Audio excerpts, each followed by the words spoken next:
வணக்கம். நான் உங்கள் கற்பி துவாரகா சுவாமிநாதன். இன்னைக்கு நாம எதை பார்க்க போறோம் அப்படின்னா, மனதில் எல்லைகள் குறித்த விஷயங்கள். மனம் ஒரு எல்லை கட்டிய நிலையில சிந்திக்க ஆரம்பிக்குது, எண்ணுகிறது.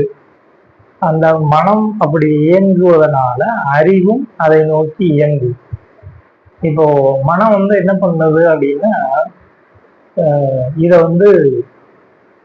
வயிற்று, உடல் சார்ந்து இயங்குறது, உணவு சார்ந்து இயங்குறது, புலன் சார்ந்து இயங்குறது அப்படின்னு நம்ம சொல்றோம். அன்னமய கோஷம் அப்படின்னு இந்த வடநூலார் சொல்லும் போது இதை கோஷ நிலைகளாக சொல்றாங்க. நமது சித்தர் மரபுல, தமிழ் மரபுல இதை எல்லை, மனதின் அறிவின் எல்லை, மனதின் எல்லைகளாக பிரிக்கப்படும். மனதின் எல்லைகள் தான் அது அறிவின் எல்லைகளாக போகுது.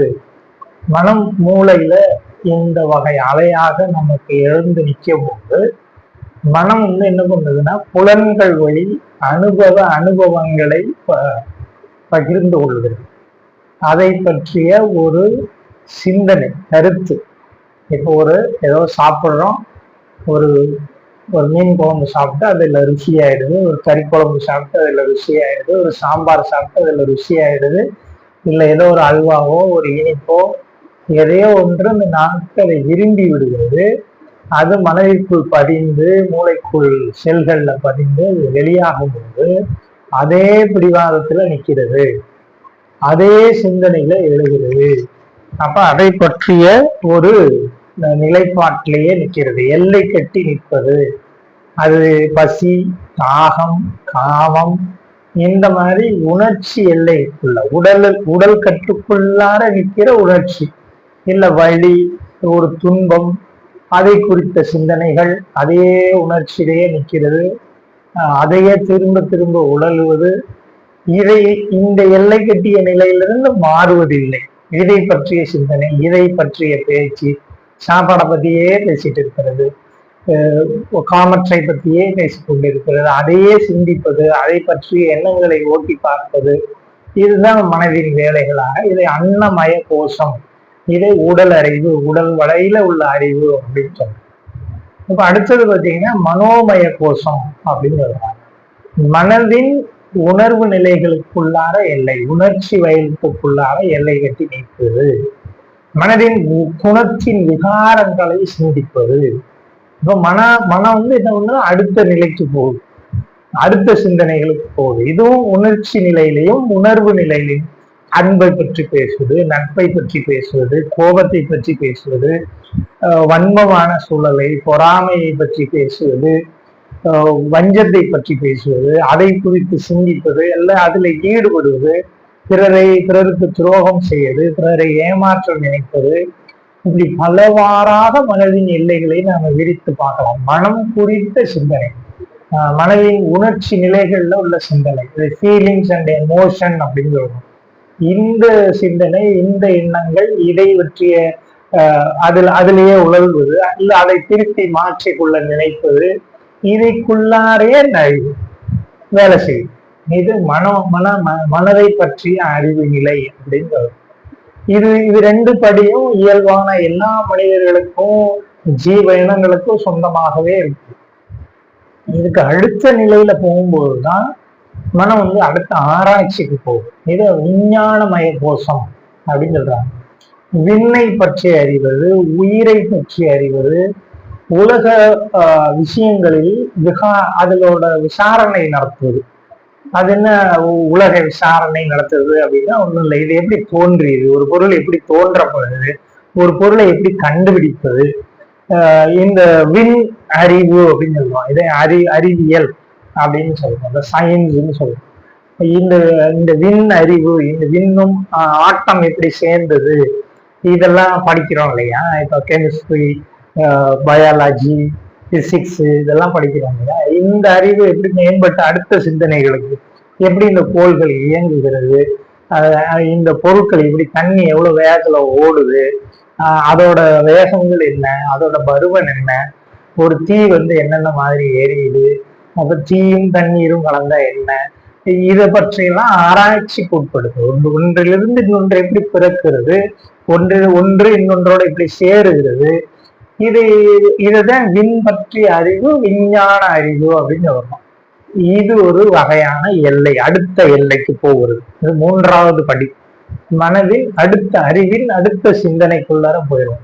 புற விஷயங்களையே சிந்திப்பது. நம்ம உடலுக்குள்ளேயே அந்த சிந்தனை இருக்கும். ஒரு ஒரு பொருள் ஒரு பொருள்னா உடல் உறுப்புகள் எப்படி இயங்குகிறது, ரத்த ஓட்டம் எப்படி ஓடுகிறது, காற்றோட்டம் எப்படி ஓடுகிறது, நுரையீரல் எப்படி வேலை செய்கிறது, இதை பற்றிய குறிப்புகளையும் இதை பற்றிய சிந்தனைகளையும் சிந்திப்பது. இதுக்குள்ளார உயிர் எப்படி ஓடிட்டு இருக்கு அப்படிங்கிறத சிந்திக்கிறது. இதுக்கு இந்த உயிர் சிந்தனை, விண் சிந்தனையிலிருந்து அடுத்த சிந்தனை போகும்போது உயிர்கள் படைக்கப்பட்ட இந்த வரலாற்றை தெரிந்து கொள்ள மனிதன் முற்படுவான். இப்படித்தான் வந்திருக்கான் வழி வழியா. இதுல எல்லாரும் அங்கங்க நிற்பாங்க. ஒருத்தவங்க அன்னமய கோஷத்திலே நிற்பாங்க, ஒருத்தவங்க மனோமய கோஷத்திலே நிற்பாங்க, ஒருத்தவங்க அடுத்த லெவல்ல விஞ்ஞானமய கோஷங்கள்ல போவாங்க.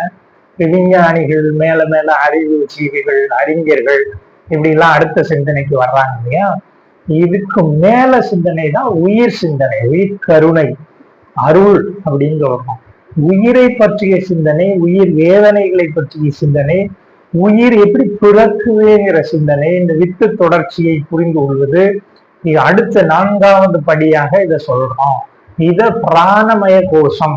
பிராணங்கள் எப்படி வரலாற்று ரீதியாக உயிர்கள் எப்படி ஜனிக்கப்பட்டது, எங்கிருந்து உயிர் தோன்றியது, ஒவ்வொரு உயிரும் என்னென்ன வேலைகள் செய்து எப்படி உயிரை புரிந்து கொள்வது, இதை உயிர் அறிவை பெறுவது, உயிர் அறிவு உணர்வை பெறுவது அப்படின்னு என் குரு வேதாத்திரி சொல்றார். அப்போ உடல் அறிவு, மனம் பற்றிய அறிவு, விஞ்ஞானம் பற்றிய அறிவு, அடுத்தது 4வதாக உயிர் பற்றிய அறிவு, உயிர் அறிவை உணர்ந்து கொள்ளுதல்.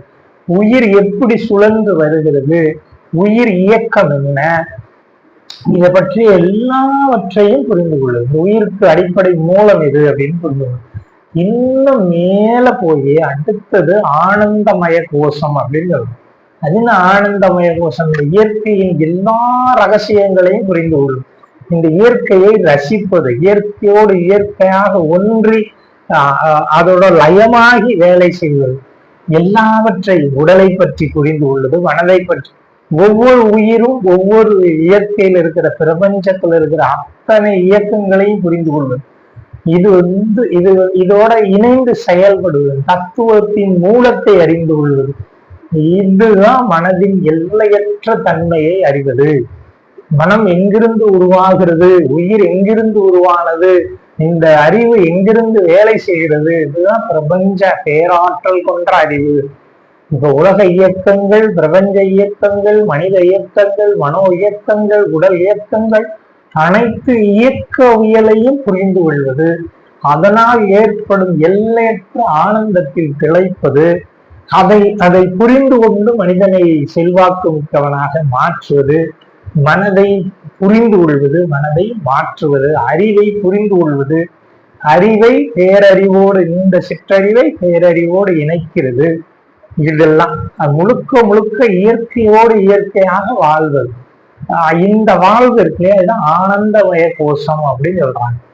இந்த கடைசி இதுக்கு கொஞ்சம் தியானமும் சிந்தனையும் மனதை ஒருங்கிணைக்கிற தன்மையும் வேணும் அப்படின்னு வேதாத்திரியும் பல முன்னோடிகளான மகான்களும் சித்தர்களும் சொல்றாங்க. இப்ப சித்தர்கள் இயல் வாழ்வு அப்படிங்கும் போது அந்த சித்தரியல் வாழ்வும் இதையே தான் சொல்றது. எப்படி இந்த உலக வாழ்க்கையை இன்பமாக ஆனந்தமாக வாழ்வது, இந்த மனதின் எல்லைகளை கட்டுடைத்து விரித்து செல்வது, மனம் குறுகிய நிலையிலேயே வேலை செய்யும் பொழுது இதுதான் எல்லை கட்டிய நிலைகளாக. இப்போ நீங்க கமெண்ட்ல உங்களோட எல்லை எதுவாக இருக்கிறது?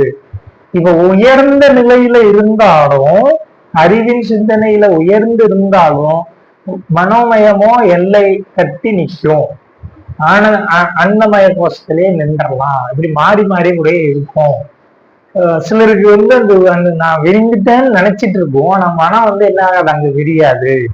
ஏதோ ஒரு பற்று இருக்கும், சாதி பற்று, மொழி பற்று, இனப்பற்று, எதையோ பணப்பற்று, எதுலயோ மேல ஒரு பற்று இருந்து அதை பற்றி கொண்டே தெரியும். அதைக்குள்ளாரே சிந்திப்போம். இந்த எல்லைகளை விதிக்கிறது, இந்த எல்லைகளை களைந்தெடுப்பது, இந்த எல்லைகளை தாண்டுவது அறிவின் மிகச்சிறந்த ஒரு செயல்பாடு. உடல் அறிவு, மன அறிவு, பிராணமய அறிவு, உயிரறிவு, அடுத்தது விஞ்ஞான அறிவு, அதற்கு மேலான இந்த விஞ்ஞான அறிவிலிருந்து மேலானது இந்த பேராற்றல் கொண்ட பேரறிவை உணர்தல், இயற்கையை உணர்தல், இயற்கையை முழுதாக புரிந்து கொள்ளுதல், இயற்கைக்கு தீங்கு செய்யாமல் இயற்கையோடு இயற்கையாக ஒன்றி பழகுதல். அதுல இயற்கையில ஒரு பார்ட்டு தான் மனிதன், அவன்கிட்ட இருக்கிறது தான் இந்த மனம். இந்த மனம் தான் இவ்வளவையும் சிந்திக்குது, இவ்வளவையும் செய்யுது, இவ்வளவு வேலைகளும் மன இயக்கங்களையும் தான் இடம்பெறுகிறது. மனதை கொண்டே மனதை ஆராய்ச்சி செய்து மனதை இப்படிப்பட்ட ஆராய்ச்சிகளில் விரித்து செயல்படும் போது உங்களோட வாழ்க்கை வேறு ஒரு நோக்கத்தை அடையும், வாழ்வின் தத்துவங்கள் புரியும், வாழ்க்கையை பற்றிய ஒரு மாற்று புரிந்து கொள்ள முடியும், மனிதனை கையாள முடியும், மனிதனை அதுதான் மாஸ்டரா ஆக முடியும்னு சொல்லி நிறைவு செய்கிறேன். நன்றி, வணக்கம்.